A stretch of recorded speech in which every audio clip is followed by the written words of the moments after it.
So if you've been getting into the Kundalini world and you've been curious about all of these different modalities, you have KAP, Innerdance, Spinal Energetics, Kundalini Bodywork, all of these things, they bring a very different value and a very different offering to the Kundalini world. And although you might see a body moving in these videos and this marketing and think it's all the same, it can be very different. So I'm going to tell you and explain these different ways and these different nuances between each modality of work so that you can understand them a bit better. If you're curious to take a Kundalini activation training, I have a very unique offering that embodies a lot of these different values and these different techniques. So I'll tell you more about that at the end of the video, but first we'll talk about Innerdance. So in this modality, it focuses a lot on the music and sound and how the construction of different playlists and tones and sounds, vibrations can create very different experiences within the body. And I think Innerdance can feel a little bit confusing because it's changed a lot throughout the years. So there's some modalities that really teach the channeling of energy work, and there's some modalities that don't teach the energy work. And that's all still under the name of Innerdance. So if you're interested in taking a training, it's good to really ask what is going to be taught in the training, because that brand has been taken and it's very unique based on the person who's offering it. In Innerdance, there's also a lot of space to bring in your own intuitive gifts with this.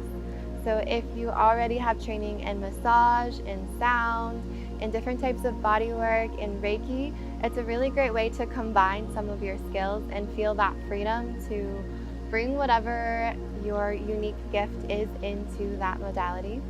I think before with Innerdance, there was a lot taught on how to open the field, on how to work with higher dimensional energies, and usually now it's a lot of seeing what arises in the body and how the sound is going to influence these different energies.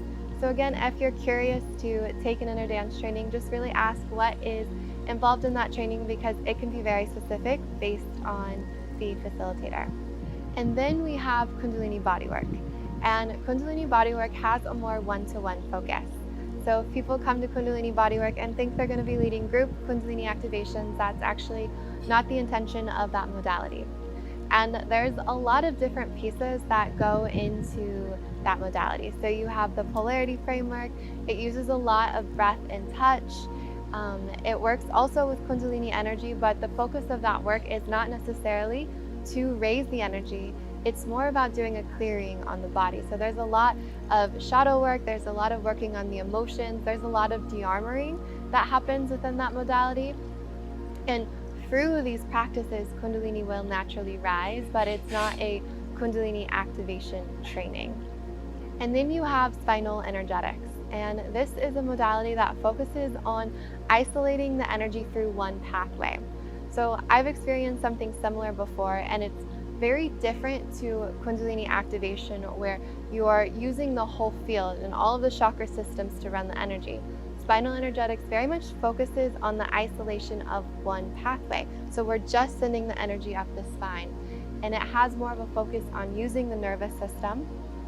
It comes from these modalities in network spinal, spinal flow, more of a chiropractic base. And I think it has more of a medical based look to it, as it's done on a table. It's done more in a clinic type of setting than with other traditional energy work modalities. I think with this one, it feels very different in the body, and it's very systematized of how they work and how they teach. So with a lot of energy work, it's intuitive of what's coming through you, of what's coming through the client's body, but there's definitely more of a foundation and a structure for how you give a spinal energetic session. And then you have KAP, which is the Kundalini activation process by Bennett Wong. And this modality is kind of the first one that got really popular around the Kundalini world. It's kind of what brought all of these things more to the public. It made them much more popular. I think with KAP, sometimes it's a bit misleading of what these beliefs and ideas people have about Kundalini that they've only taken from KAP, because sometimes it sounds like that's the only way to move energy. Bennett Wong is the only one that can do this work, that it's really something that came through him. And these Kundalini practices have been around for years. Although one got popular, It's just not that that's the only one that can do it.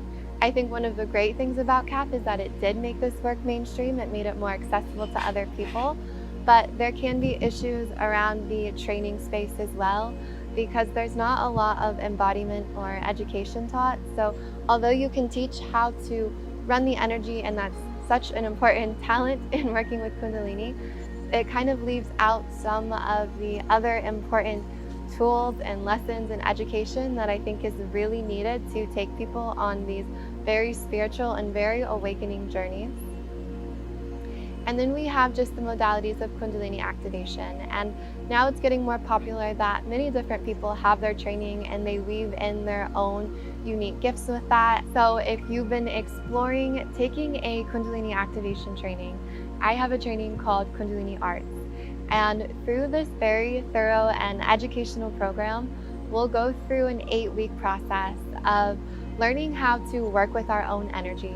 So the first phase is a lot about embodiment and how do we learn how to master our own selves before we work on another client. I go through the next phase of learning how to connect to the energy. So we'll learn different ways to transmit the energy to really develop a relationship with this work and with this energy. And then we'll go through the cultivation of your own intuitive gifts.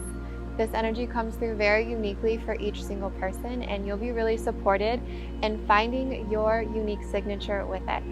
We go through teaching how to do group sessions, to online sessions, to one-to-one sessions, so it's fully encompassing and supporting you to step forward with this work. If you are curious to learn more about it, I will drop the link in the show notes below. Thank you for sharing this video with me. I hope that it was super informational for you and that it gave you some more insight to these different ways that you can work with Kundalini.